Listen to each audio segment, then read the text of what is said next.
Ողջույն հարգելի բարեկամներ, դուք կրկին անկեղծ զրույցի եթերում եք, ես Կարինե Վանեսյանն եմ։ Ավագ շաբաթը եւ Սուրբ Հարության տոնը ոչ միայն քրիստոնեական հավատքի առանցքն են, այլև հույսի, վերածննդի եւ նոր կյանքի պատգամը։ Այսօր մեր հաղորդման հիմքում են քրիստոնեական հավատի փրկչական եւ խորհրդավոր իրադարձությունները, Սուրբ Հարության տոնը եւ Ավագ շաբաթը։ Սա Քրիստոսի խաչելության, թաղման, ինչպես նաեւ հրաշափառ հարության ճանապարհն է, որպես ներքին ուղանիշ յուրաքանչյուրիս հոգևոր կյանքի համար։ Մեր խորին շնորհակալություն ենք հայտնում Գուգարազ թեմի առաջնորդ գերաշնորհ Տեր Հովնան եպիսկոպոս Հակոբյանին, մեր առաջարկն ընդունելու, ինչպես նաև Գուգարազ թեմի առաջնորդարանում մեր հաղորդման նկարահանող խմբին ջերմորեն հյուրընկալելու համար։ Աստված օգնական սրբազան հայր։ Աստված պահապան։ Պետք է անկեղծորեն խոստովանեմ, որ ձեր միջնորդությամբ այս հանդիպումը մեծ հնարավորություն է, որպեսզի խորապես մտորենք Ավագ շաբաթվա եւ Սուրբ Հարության տոնի խորհուրդների շուրջ, իսկ Գուգարազ թեմի առաջնորդարանի հոգևոր մթնոլորտը կատարյալ միջավայր է մեր առաջիկա անկեղծ եւ հոգևոր զրույցի համար։ Նախ մենք ենք ուզում շնորհակալ լինել այս գեղեցիկ պատեառիթը ստեղծելու համար։ Սրբազան հայր, Ավագ շաբաթվա խորհրդավոր օրերը Հիսուս Քրիստոս ներկայացնում է առակների միջոցով բացահայտելով հոգևոր ճշմարտությունները։ Օրինակ 10 կույսերի առակը մեզ սովորեցնում է պատրաստ լինել Աստծո արքայությանը, անպտուղ թզենին նախազգուշացում է անպտուղ հավատքի մասին, իսկ վերջին ընթրիքի խոնարհության պատգամը բացահայտվում է ոտննվայի կարգի միջոցով։ Եվ այսպես Քրիստոսի բոլոր ուսուցումները զուգորդվում են խաչելության փրկության խորհրդով, որպեսզի մարդը հասկանա, թե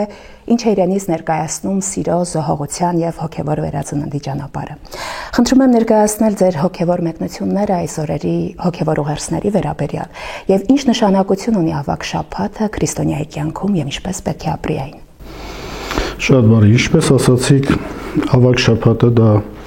մեր եկեղեցու ամենակարևորագույն իրադարձություններն է, որ խտացված է այնտեղ ամբողջ մարդու փրկagorցությունը։ Ավագ շաբաթը սկսում է ավագ երկուշաբթի օրով, անպտուղ տզենու առակով եւ ավարտվում է մեր Տիրոջ Հիսուս Քրիստոսի հրաշափառ հարությամբ։ Եվ խաչելությունն է այստեղ, որ ամենակարևորագույն դերակատարությունն է ունենում եւ դրան հաջորդում է խաչելությանը մեր Տիրոջ Հիսուս Քրիստոսի հրաշափառ հարությունը։ Խաչը ընդհանրապես քրիստոնյայի կյանքի մեջ շատ կարևոր նշանակություն ունի։ Խաչը իր մեջ արտացոլում է եւ սեր եւ զոհողություն։ Սերը այն է, որ Քրիստոս հանուն մարդկության, հանուն աշխարհի փրկության համար իր կյանքը տվեց, որպեսզի մենք ամենքս կյանք ունենանք, ինչպես որ Հովհաննես ավետարանիչն է ասում, ես եկա, որպեսզի դուք ավելի կյանք ունենաք։ Զոհողությունը այն է, որ Քրիստոս իր կյանքը զոհաբերեց հանուն իր նմանի փրկության համար։ Քրիստոս երկնքից իջավ, որպեսզի մարդը աստվածանա, երկինք բարձրանա։ Այդ ճանապարհը ցույց տվեց հենց խաչի միջոցով։ Եվ եթե մենք այս աշխարհում ապրում ենք, չհետևենք մեր Տիրոջ Հիսուս Քրիստոսի օրինակին, այսինքն խաչելությունը, պարտադիր չի, որ խաչելություն մենք ասում ենք զոհության գինը գնալն է, այլ մարդը նմանվի Քրիստոսի օրինակին բարեգործություններ կատարելով, իր անձը զրկելով, բայց դիմացինի կյանք պարգևելով։ Օրինակ մեր զինվորները իրենք զենքը ձեռքներին սահմանի վրա կանգնած իրենց կյանքը զոհաբերում են իրենց ծնողների, իրենց երկրի համար, իրենց սրբությունների համար։ Սա խաչելության օրինակ է։ Այն նպատակ ունենալով, այն վերջնակետը ունենալով, որովհետև գիտեն, որ դրան հաջորդելու է անմիջապես հարություն, այսինքն շռնդալից հաղթանակը։ Նրանք մասեբաժին են ունենալու երկնքի արքայության մեջ։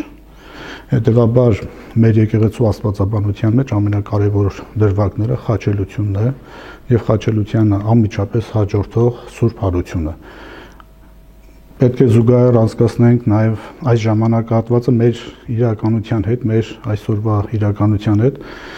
Այսօր հայ ժողովուրդը ապրում է իր խաչելությունը։ Խաչելության մեջ է հայ ժողովուրդը, պատերազմներ, տարածքների կորուստ, Արցախի կորուստ, զոհեր, լքված տարածքներ, գերիներ եւ հույսը, բայց նրանով չի ավարտվում, կյանքը չի ավարտվում, որովհետեւ մենք գիտենք այդ խաչելության անպայման հաջորդելու է հարությունը, այսինքն մեր շռնդալից հաղթանակը։ Հետևաբար որտեղ որ կա խաչելություն, այսինքն այդ մահը եւ այդ մահով չի միանում, վերջանում կյանքը, այլ նրան անմիջապես հաջորդում է շռնդալից հարությունը, այսինքն կյանքը, որն է Քրիստոսը։ Ինչ է նշանակում խաչի ճանապարհը մեր կյանքում։ Խաչի ճանապարհը մեր հայրերը շատ գեղեցիկ կերպով ընդգծել են իրենց ամբողջ ապրելակերպով։ Ինչպես որ պատմությունը ցույց է տալիս, մենք ունեցել ենք շատ վայրիվերումներ, վերելքներ եւ վայրեջներ։ Մարդիկ, մեր նախածնողները, մեր պապերը ապրելով այդ վայրիվերումների մեջ, հետևելով Տիրոջ օրինակին, Տիրոջ նախագծած ճանապարհով, Տիրոջ իմաստությամբ հարթված այդ ճանապարհով միշտ շարժվել են, շատ հաճախ շեղվելով այդ իմաստությամբ հարթված ճանապարհից ունեցել ենք այդ դժվարությունները, որ մենք ասում ենք, որ դա խաչի ճանապարհ է, Քրիստոսի չարչարանքների հետ համեմատված։ Եվ դրա գեղեցիկ օրինակը վաղն է լինելու Սուրբ Գրիգոր Լուսավորչի մուտնի վիրապը, որ այդ չարչարանքները ինքը կրեց 12 չարչարանքներ, ինչպես նկարագրում է Ագատ Հանգեղոս պատմիչը, ասելով, որ դրանցից որևէ մեկը սովորական մարդը չէր կարող տանել, որտեղ սոսկալի չարչարանքներ էին, սակայն Քրիստոս այդ 12 չարչարանքները տարավ, որովհետև իր համար կյանքը Քրիստոսն էր, իսկ մահը շահ էր, ինչպես որ Սուրբ Ավետարանն է ասում։ Այդպես էլ մեր ամբողջ ազգը խաչը իր ուսին վերցրած բարձրացավ հայոց Գողգոթան եւ իրենց կյանքը դրեցին այդ զոհասեղանի վրա հայոց փրկության համար։ Եվ ինչպես կարող է մերօրյա քրիստոնյան ապրել խաչի պատգամի մեջ։ Ցանկացած քրիստոնյա համար կարևորագույն կետը դարձյալ խաչն է եւ հարությունը։ Եթե քրիստոնյա, ուրեմն խաչը իր համար շատ ուղղորդող ճանապարհ է, որովհետեւ խաչը լույս է տալիս, մարդու ճանապարհը լուսավորում է։ Եթե մեկը հավատում է խաչին, ինչպես Պողոս Առաքյալն է ասում,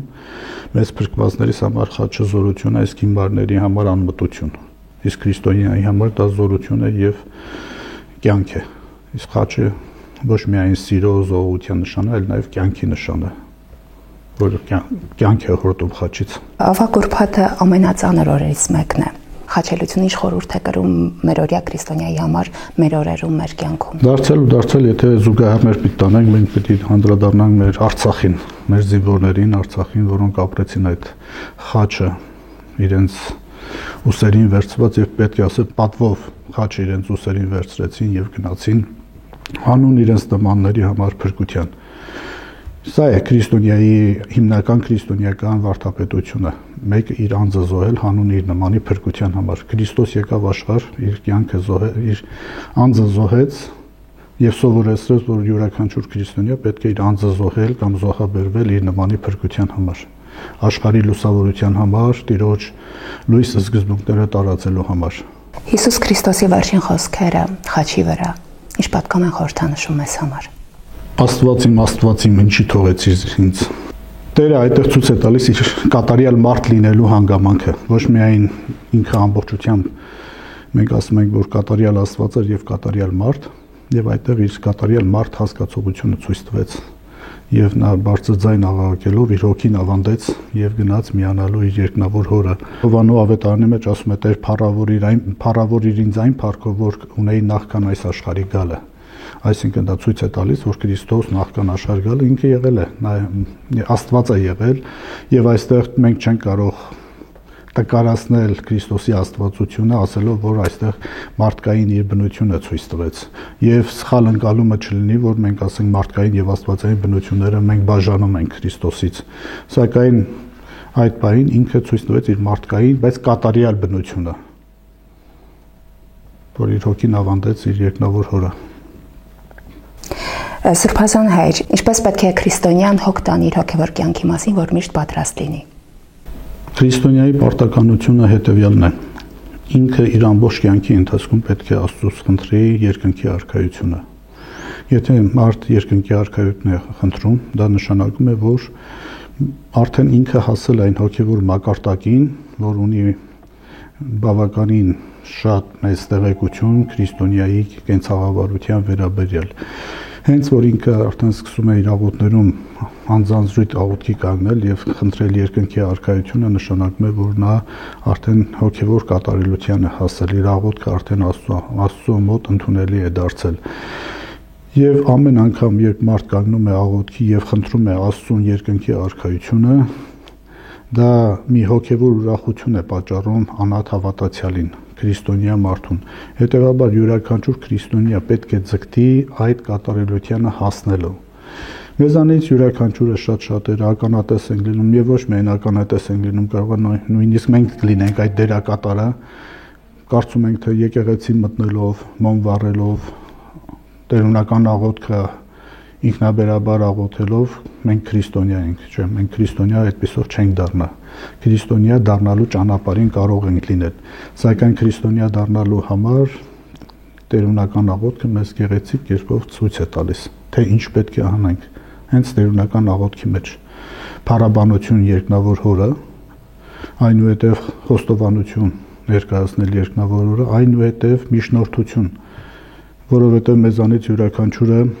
ունի եղբայր, քույր, հայր, մայր, հայրենիքի նկատմամբ պարտականություն, զինվորի նման պարտականություն, իր դրացի նման համար աղոթքի հասկացողություն եւ այդ ամենը ունենալուց հետո նոր ինքը կարող է անձնական խնդրանք ներկայացնել Աստծուն։ Եվ այդ անձնական խնդրանքի մեջ ամենակարևորագույն տեղը երկնքի արքայությունն է։ Սրբազան հայր, ինչպես կարող են կապել ավակ շաբաթվա խորհուրդները մեր առօրյա կյանքի հետ, որպեսզի այն չդառնա որպես զուտ եկեղեցական ծես։ Ընդհանրապես մարդու կյանքը արդեն ծես է։ Ծեսը հենց առաջացել է մարդու կյանքի մեջ։ Հենց մարդ առավոտյան արթնանալիս մեկը մյուսին բարևում է, արդեն ծես է դա։ Մարդու գործողությունը ծես է։ Եվ այս ծեսը բյուրեղացել է, սրբացել է, կրոնական տեսք է ստացել եւ տարբերվում է առօրյա ծեսից։ Հիմա ավակ շաբաթը, եթե մենք ուզենանք տարբերակել սովորական մեր կյանքից, դժվարություն պետք է ունենանք, որովհետև ավակ շաբաթը չէ, որ մեզ միայն դնելու է այդ գաղափարի մեջ եւ ավակ շաբաթից հետո նորից մենք վերադառնալու ենք մեր առօրյա կյանքին, այլ ընդհակառակը մեր կյանքը պիտի լինի ավակ շաբաթի նման պատրաստություն մեր Տիրոջ Հիսուս Քրիստոսի հրաշափառությունը։ Իսկ ինչպես կարող են կիրառել խոնարհության վսեմ օրինակը մեր կյանքում, որտնվայի խորհրդի պատգամը ինչ է ուսուցանում մեզ։ Ինչ էլ որ ուզենանք ասել, դարձել մենք պետք է դիմենք ավետարանին եւ ավետարանի մեջ գործող ամենակարևոր անձին մեր Տիրոջ Հիսուս Քրիստոսին։ Տեր Հիսուս Քրիստոս ինքը ավակ ինքշաբթի օրը ավերնատան մեջ նստած լինելով վերցրեց ղենջակը, կապեց իր կողքին, սափորի մեջ ջուր լցեց եւ սկսեց ոտելվել աշակերտներից։ Այդտեղ շատ հետաքրքիր դրվագ է պատմում նաեւ Պետրոս Առաքյալը, որը մոտենում եւ Քրիստոսին ասում է. Տեր, ոչ միայն իմ ոտքերը լվացեք, այլ նաեւ գլուխը, եւ Տեր ասում է ոչ միայն գլուխն է պետք, այլ ոտքերից է պետք մաքրությունը։ Բարձ այն պատճառով, որովհետեւ ըստ ավանդության սատանան հենց Ադամի գարշապարն էր խայթել։ Տերը լվալով այդ գարշապարը մաքրեց մեղքերից մարդուն։ Մարդուն ազատեց մեղքերից եւ իր խոնարհությունը ցույց տվեց մարդու նկատմամբ, որովհետեւ խոնարհվելով ինքը աստվածացրեց, մարդուն աստվածացրեց, բարձրացրեց մարդու անկյալ բնությունը, որը կորցրել էր մարդը դրախտային վիճակից հետո աննազանդության պատճառով, Տերը նորից վերականգնեց այդ բնությունը, այսինքն մարդուն բարձրացրեց դեպի երկինք։ Մեկ բառով ինչպես կբնութագրեք ավակ շաբաթը։ Ավակ շաբաթը մեր եկեղեցու ամենատնօրինական շաբաթն է, ամենագլխավոր շաբաթն է եւ ամենահագեցված շաբաթն է իր դրամատիկ զարգացումներով եւ ամենակարևորը իր գլխավոր նպատակակետը Քրիստոսի հարությունը, փրկություն, մի բառով, փրկության ճանապարհ։ Ինչու է Հիսուս Քրիստոսի գրած չարչարանքները մեզ համար համարվում մակրագործման ուղի։ Ընդհանրապես միստիկ աստվածաբանության մեջ կատարելություն հասնելու համար չարչարանքներ է պահանջում։ Օրինակ, եթե մենք գնում ենք ուխտավայր, սահուն ուխտավայր երբ մեքենայով հասնում ես, մարդիկ ասում են սա ուխտ չէ։ Ուխտը պետք է լինի չարչարանքներով, մարդը իր մարմնի վրա պետք է զգա այդ չարչարանքները եւ այդ չարչարանքներն էլ իր հերթին ծնում են համբերություն։ Մարդը համբերությամբ հասնում է այդ իր նպատակին։ Ուրեմն մարդը չարչարվում է, համբերություն է ձեռք բերում եւ հասնում է իր կատարելությանը եւ այնուհետեւ փրկagorցությանը։ Ինչ դեր ունի ներումը եւ մեղքերի թողությունն այս օրերին։ Ներել ամենամեծ առաքինությունն է այս աշխարհի վրա։ Ոչ միայն կրոնական առումով, այլ ընդհանրապես մարդը եթե կարողանա ներել դիմացինին, ինքը դառնում է մի տեսակ Քրիստոսի գործակատարը։ Նմանվում է Քրիստոսին, որովհետեւ Քրիստոս ինքը ներեց բոլորին, անգամ խաչի վրա։ Ասաց, որ այսօր իմ հետ դրախտում կլինեք հանցագործին ներեց։ Եթե Տերը ներում է, ապա առավել եւս մենք պետք է ներենք մեր դիմացիներին։ Եվ ընդհանրապես ներելը ամենամեծ առաքելությունն է, որը տրվում է հզոր մարդկանց, Ներել ամեն մեկ չի կարող ներել։ Միանշանակ։ Իսկ ինչու են երբեմն լռության մեջ գտնում Աստծո ներկայությունը։ Աստված ամենուրեք է։ Ամենուրեք Աստված է։ Եվ շատ հաճախ միստիկ աստվածաբանության մեջ փնտրում են Աստծուն հենց լռության մեջ։ Ամենուրեք Աստված։ Եվ բնական է, շատ բնական է, Աստծուն չես կարող քաոսի մեջ փնտրել։ Որտեղ քաոս է, Աստված այնտեղ չկա, արդեն Աստծո բացակայությունը նշանակում է այդ քաոսը։ Որտեղ օրինակ չարու ներկայությունը միշտ Եղիշեն իր գրքի մեջ ասում է չարը կա, որտեղ բարին չկա, ուրեմն այդտեղ չարը կա։ Իսկ քաոսը ինչի է լինում քաոս, որովհետև Աստված չի լինում։ Իսկ Աստծո որտեղ որ Աստված կա, որտեղ Աստվածը այնտեղ կանոնակարգություն է, կանոնավոր է։ Դրանով է տարբերվում նաև ծեսը սովորական կենցաղային ծեսից, որովհետև այնտեղ բյուրեղություն կա, կարգ ու կանոն կա։ Հետևաբար լռության մեջ Աստված բնակվում է։ Եվ ամենակարևոր Աստված ամենուրեք է։ Ինչու է Սուրբ Զատիկը համարվում նոր կյանքի սկիզբ եւ ինչ է տալիս այն հավատացյալին։ Պարոն շրջանը մարդուն հնարավորություն է տալիս մաքրվելու կամաց ամեն շաբաթ իր գեղեցիկ դասերը տալով մարդուն պատրաստում է Սուրբ Հարությանը, որպեսզի մարդ կարողանա մաքրագործվել, սրբվել, մաքրվել, ինչպես որ մարմինը կարիք ունի բուժվելու, մաքրվելու, այնպես էլ մեր հոգիները, մտքերը, սրտերը կարիք ունեն մաքրվելու։ Եվ Մեծի Պողոս շրջանը այդ գեղեցիկ հնարավորությունն է տալիս մարդուն այդ մուտք գործելու այդ հոգևոր բուժարանը եւ դեղ եւ բալասան դնել իրենց հոգու եւ մտքի վրա, որպեսզի մաքրված կարողանան կայնեն Տիրոջ առջև Սուրբ Զատկին Հարության օրը, ճաշակեն մեր Տիրոջ Հիսուս Քրիստոսի մարմինը, այսինքն հաղորդակցության մեջ լինեն Տիրոջով։ Եվ պատկերացրեք, երբ Քրիստոս մարդ զգում է Քրիստոս իր մեջ, դա արդեն իր համար նոր կյանք է։ Եվ ամենակատարյալ վիճակն է, որ մարդ անհատը կարող է հասնել դրան։ Ինչպես կարող է հարության լույսը անդրադառնալ մեր կյանքի վրա եւ ինչպես կարող ենք մեր գործնական քայլերով այդ լույսը պահպանել ողջ տարվա ընթացքում։ Հետաքրքիր է, աշխարհում շատ գիտնականներ, շատ մտածողներ, նույնիսկ իշխաններ, թագավորներ ցանկացել են Քրիստոսին գերեզմանված վիճակում պահել։ Միշտ վախեցել են այդ լույսից, սակայն Քրիստոսի հարությունը ցույց է տվել, որ այդ գերեզմանը դատարկ է։ Հետևաբար այդ լույսը, որը պարփակել անհնար է, նա ինքնին արդեն դուրս է գալիս եւ արեգակի նման ճառագայթում է ամբողջ տիեզերքով մեկ։ Եվ այդ ճառագայթը մարդու համար կենարար է, կյանք է։ Կյանք է, որովհետեւ նոր կյանք է տալիս մարդուն, հույս է տալիս, իսկ հույսը ամենակարևոր բանն է մարդու կյանքի մեջ։ Եթե մարդ հույս ունի, հետևաբար նա կարող է լինել արդարադատ, վատ գործեր չի կարող կատարել եւ այս բոլոր անարդարությունները, սպանությունները, հարբեցողությունները այդ ամենը գալիս են հույսի պակասից։ Եթե Քրիստոսի հարությամբ հույսը մեզ մեջ լիանում է, մենք հետևաբար մեր կյանքն էլ ամբողջովին փոխվում է։ Դառնում ենք մենք նոր մարդ, նոր արարած։ Սրբազան հայր, ինչպես կարող է իրականում քրիստոնյան հարություն առնել մեղավոր վիճակից։ Ընդհանրապես նախ եւ առաջ այդ մեղավոր վիճակը մենք չենք որոշում, մարդ մեղավոր է թե արդար է։ Աստված ինքն է որոշում եւ Աստված ինքն է տեսնում արդար է այդ մարդը թե չէ, որովհետեւ մենք կարող ենք սխալ մոտեցում ունենալ այդ մեղավոր հասկացողությունը մենք քննադատենք մեր մտածողությամբ։ Հետևաբար Աստված է որոշում, ինքը արդար է թե մեղավոր եւ Աստծո գործերը անքննելի են։ Եվ այստեղ այն բանը չէ, որ մենք ասում ենք Աստծո գործերը անքննելի են, ուրեմն սա դոգմա է, պիտի չանդրադառնանք։ Սա դրան չի վերաբերվում։ Իրոք Աստծո գործերը անքննելի են եւ սա դոգմա է։ Բայց մենք չենք կարող որոշել այս մարդը արդար է թե մեղավոր։ Մենք տեսանելի մասը կարող ենք միայն ասել, ինչ որ արտաքին մասը տեսնում ենք, բայց ներքին մասը մենք չենք տեսնում։ Աստված է տեսնում եւ այդ սրտերը քննող Աստված է։ Հետևաբար Աստված է տալիս իրան հարություն։ Իսկ մեղավոր մարդը դարձյալ մենք Տիրոջ խաչելության դրվագին պիտի անդրադառնանք։ Երկուսն էլ մեղավոր են, երկուսն էլ հանցագործ էին։ Եվ դատապարտված էին օրվա իշխանության կողմից խաչելությամբ։ Եվ Քրիստոս նրանցից մեկին հարություն տվեց։ Հետևաբար չկա քրիստոնյայի համար արգելք Տիրոջ երկնքի արքայությանը արժանանալու, եթե մարդ ինքը ունի գիտակցություն եւ ցանկություն։ Եթե ունի գիտակցություն եւ ցանկություն ունի արժանանալ դրախտի երկնքի արքայությանը, ուրեմն նա կհասնի։ Սուրբ Հարության գլխավոր պատգամը մեր ժամանակակից աշխարհի համար։ Տիրոջ խաղաղությունը։ Քրիստոս իր ծնունդով լիալրեց ամբողջ աշխարհը,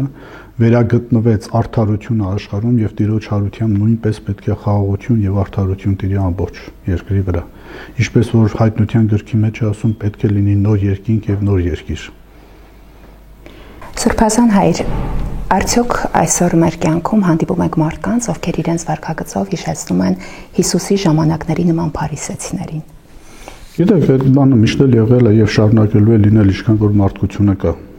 Քրիստոսի ժամանակ էլ կային փարիսեցիները, կային սադուկեցիները, կային տպիրները, կային նախանձախնդիր եսենականները, կային, որոնք շրջապատում էին Քրիստոսին։ Քրիստոսի եղած ժամանակ նրանք անկալում էին Աստծո Մեսիային։ Նույնն էլ այսօր է շարունակվում է։ Նույն փարիսեցությունը, նույն սադուկեցությունը, սադուկեցիները չէին հավատում Քրիստոսի Աստծո հարության հրեշտակների գոյությանը։ Փարիսեցիները կարծում էին, որ միակ ընտրված ազգը իրենք են, միակ ժողովուրդ իրենք են։ Մաքսավորները արդար մարդիկ էին, բայց իրենց գործունեությամբ ամենամեղավորներն էին։ Եվ այսօր էլ մեր շրջապատում նույնն է։ Շարունակվում է ամեն ինչ։ Սուրբազան հայր, եթե որևէ բան ունեք ավելացնելու մեր այսօրվա հոգևոր զրույցին, խնդրեմ կարող եք դիմել։ Իմ բարի մաղթանքն է եւ ցանկությունն է, որպեսզի Տիրոջ կենարար լույսը եւ Սուրբ Հարությունը մուտք գործեն մեր բոլոր հայ ժողովրդի օջախները, այնտեղ Թագավորի սիրո Քրիստոսի սերը, Աստծո սերը եւ մեր ընտանիքներին, մեր հասարակությանը եւ ընդհանրապես հայ մարդու համար առաջնային լինի մեր Տիրոջ Հիսուս Քրիստոսի հարությունը, որը հարությունը հենց կյանք է, ինչպես որ Քրիստոսն է ասում, Սուրբ Գրիգոր Լուսավորիչն է ասում, Քրիստոսը իմ կյանքն է եւ մահը շահը։ Մեր այսօրվա զրույցը հոգևոր ճամփորդություն էր դեպի լույս, դեպի նոր կյանք, ավակ շաբաթն իր խորհուրդներով, լռությամբ, աղոթքով մեզ առաջնորդեց դեպի խաղաղություն եւ նորոգում, իսկ Սուրբ Զատիկը դեպի նոր կյանքի հաղթանակ, իդեպ հիշեցնենք մեր հավատավոր ժողովրդին, որ այս տարի հայ առաքելական Սուրբ Եկեղեցին Սուրբ Զատիկը տոնելու է ապրիլի 20-ին։ Եվ այս զրույցը թող կյանքի ուղեցույց դինի նրանց համար, ովքեր ցանկանում են փնտրել ճշմարտություններ, ովքեր ցանկանում են վերապրել Սուրբ Հարության տոնի լույսը եւ ովքեր այս օրերին վերագտնում են հավատի ուժն ու ներման զորությունը։ Շնորհակալություն ձեզ մեզ լուսավորելու, առաջնորդելու համար եւ նաեւ շնորհակալություն, որ անմնացորդ նվիրված եք եւ կանգնած եք մեր հավատավոր ժողովրդի կողքին։ Մենք ենք շնորհակալ այս գեղեցիկ պատիառիթի համար։ Հարգելի բարեկամներ, հիշեցնենք, որ մենք գտնվում ենք Գուգարաս թեմի առաջնորդարանում, իսկ մեր զրուցակիցն էր Գուգարաս թեմի առաջնորդ, գերաշնորհ Տեր Հովնան եպիսկոպոս Հակոբյանը։ Շնորհակալություն ենք հայտնում ձեզ մեր հոգևոր զրույցին հետևելու համար, կհանդիպենք անկեղծ զրույցում, անկեղծ եղեք բոլոր դեպքերում։